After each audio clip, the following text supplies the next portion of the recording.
Good morning. আশা করছি সবাই ভালো আছেন, সুস্থ আছেন। আমাদের গল্পগুলোর আরও একটি নতুন ব্লগে আপনাদের সবাইকে অনেক অনেক স্বাগত।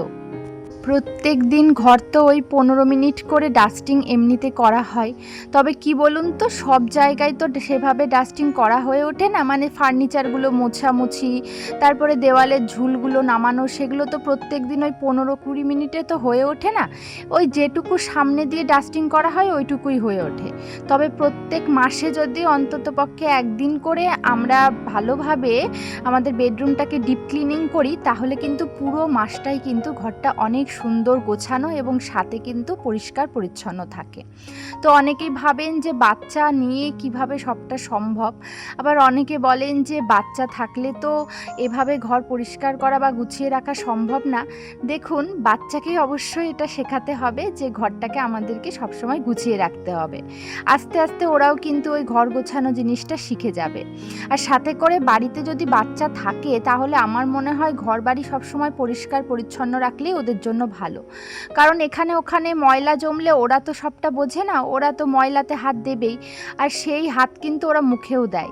তো এই জন্যই বাচ্চাদের হেলথের দিকে ভেবে আমাদেরকে ঘর বাড়ি সবসময় পরিষ্কার পরিচ্ছন্ন রাখার প্রয়োজন।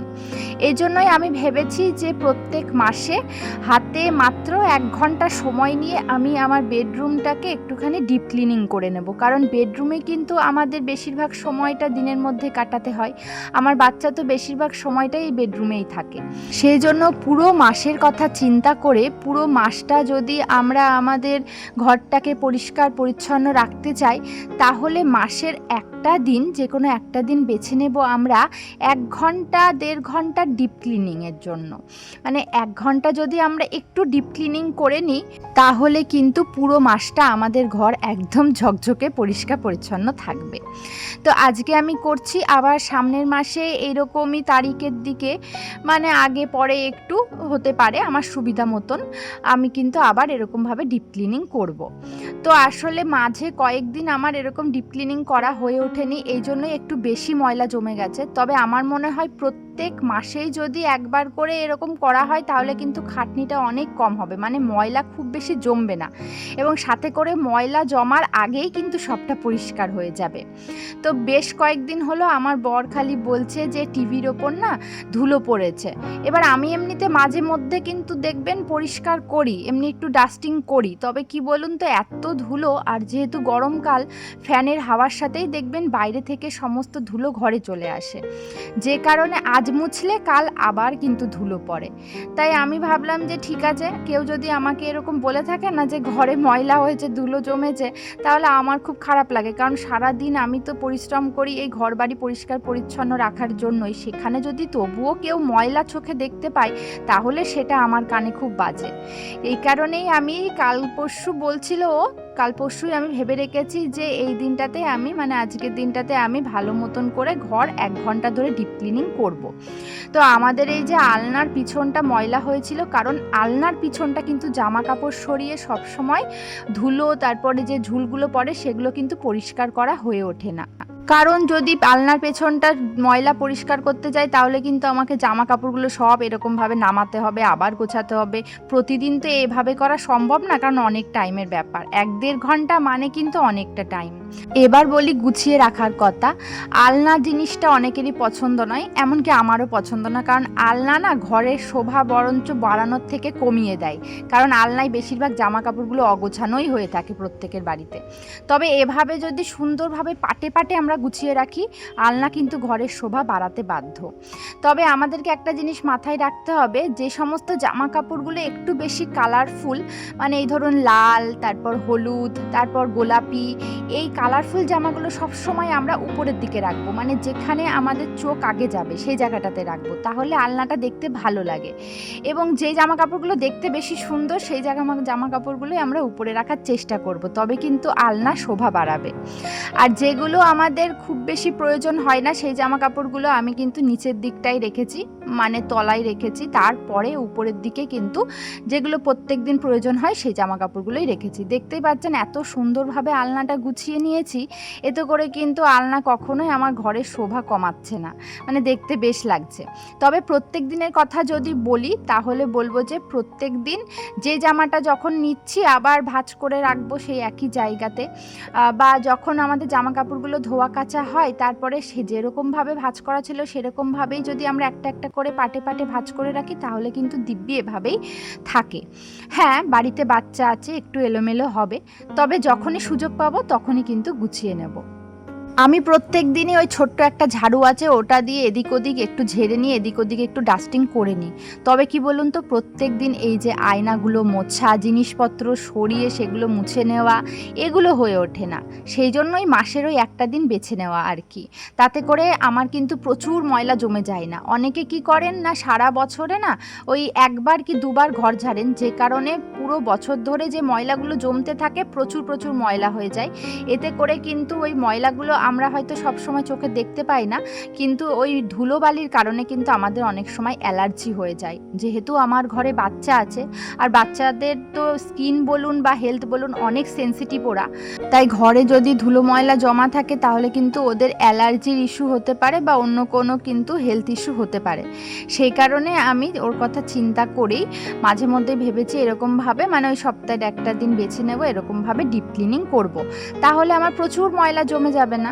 আর এই যে ড্রয়ারগুলো, এই ড্রয়ারে প্রচুর মানে জিনিস টুকিটাকি ধরে। তবে কি বলুন তো, এই যে ড্রয়ারের ভিতরটা আপনি গুছিয়ে রাখতে পারবেন না, কারণ এই ড্রয়ারটা খোলা আর বন্ধ করতে করতেই না সব জিনিসগুলো নড়ে চড়ে একদম এলোমেলো হয়ে যায়। তবে যেটুকু পারি গুছিয়ে রাখি। আর সবথেকে বড় কথা হচ্ছে কোন জায়গায় কোন জিনিসটা রাখবো এটাই মাথায় রাখি। যে কোনো একটা মানে জায়গায় মানে এক ধরনের জিনিসগুলো রাখার চেষ্টা করি। যেমন এটার মধ্যে আমি শুধুমাত্র ওষুধই রেখেছি, বেশিরভাগটা মিছরি ওষুধই পাবেন, আমাদেরও কিছু ওষুধ আছে। তো একটা ওষুধ বাইরে ছিল, একটু গুছিয়ে রাখলাম, এলোমেলো হয়েছিল। আর এই ড্রয়ারটা আপাতত ফাঁকা ছিল বলে এই ড্রয়ারটাতে আমি কিছু প্রয়োজনীয় জিনিস রাখবো, যে জিনিসগুলো এদিক ওদিক মানে গড়িয়ে বেড়ায় আর কি। আর আমার বর তো ইলেকট্রিশিয়ান, আমাদের ঘরে প্রচুর না এরকম এক্সটেনশন বোর্ড পাবেন, তারপরে অনেক কর্ড পাবেন, যেগুলো না ভীষণ প্রয়োজনীয়, আবার এদিক ওদিক গড়িয়েও বেড়ায়। যে কারণে আমি এই মানে ড্রয়ারটাকে বেছে নিলাম, এই সব প্রয়োজনীয় জিনিসগুলো এক জায়গায় যাতে থেকে যায়। কি বলুন তো, যখন দরকার পড়ে তখন এদিক ওদিক খুঁজতে হয়, সেই জন্য এক জায়গায় যদি একই টাইপের জিনিসগুলো আমি রাখি তাহলে কিন্তু আমি সহজে খুঁজতে পারবো। তাই এই জায়গাটাতে এই তো কিছু টর্চ লাইট রয়েছে, সেগুলোও রাখলাম। তো এইভাবে এই জায়গাটা গুছিয়ে নিলাম। এই ড্রয়ারটা আমি কিনেছিলামই, ওই টুকিটাকি জিনিস এদিক ওদিক ছড়িয়ে থাকে, দেখতেও বাজে লাগে, আর জিনিসগুলো হাতের সামনে পাওয়াও যায় না, যে কারণে কিনেছিলাম। সত্যি ভীষণ কাজের ওই ড্রয়ারটা, আমি ফ্লিপকার্ট থেকে কিনেছিলাম। আর ওই ড্রয়ারটার মধ্যে আমার সবথেকে বেশি, ঘরে যত প্রয়োজনীয় জিনিস আছে সবথেকে বেশি প্রয়োজনীয় জিনিসগুলো এই ড্রয়ারটার মধ্যে থাকে। তো মিছরিও মাঝে মধ্যে ড্রয়ারটা খোলে, এমন না ঘরে বাচ্চা আছে সে খোলে না, খোলে। তবে মিছরিকে কিন্তু আমি শিখিয়ে দিয়েছি যে তুমি যখন যেটা নেবে তখন যেখান থেকে নেবে সেই জায়গাতেই কিন্তু গুছিয়ে রেখে দেবে। আর এখানে একটা ছোট্ট স্টাডি টেবিল মিছরি বার্থডেতে ওর পিপিওকে দিয়েছিল, সেটার মধ্যে আমি ওর বইগুলো সমস্ত এক জায়গায় রেখে দিচ্ছি। তার কারণ হচ্ছে ও মাঝে মধ্যে আমাদের কাছে ওর বইগুলো চাই, কারণ ও নিজেই পড়তে ভালোবাসে। সেই কারণে ওর হাতের কাছে রেখে দিলাম, যাতে করে ও যখন খুশি ও নিয়ে পড়তে পারে, আবার রেখে দিতে পারে। ওর তো এখন মানে পড়া না, ওই আর কি খেলার ছলে পড়া। তবে ওই যে সব সময় ও চাই, অনেক সময় আমি কাজে ব্যস্ত থাকি, আমি ঘরে এসে ওকে বইগুলো দিতে পারি না। এতদিন তো উপরের দিকে ছিল, ও হাত পেত না, তো এই কারণে নিচের দিকে রেখেছি, যাতে করে ওর ইচ্ছা মতন ও হাতের কাছে পেয়ে যায়। আর সাথে আমি এটাও শিখিয়ে দেব, বইটা যখন তোমার পড়া হয়ে যাবে ওই জায়গাটাতেই গুছিয়ে রেখে দেবে। ও ওর হিসাব মতো যেটুকু পারবে গুছিয়ে রেখে দেবে, পরে আমি আবার সময় মতন আমার মতন করে গুছিয়ে নেব। তো একটু একটু করে আমি আমার মেয়েকেও শেখানোর চেষ্টা করছি যে ঘরবাড়ি কিভাবে পরিষ্কার পরিচ্ছন্ন রাখতে হবে।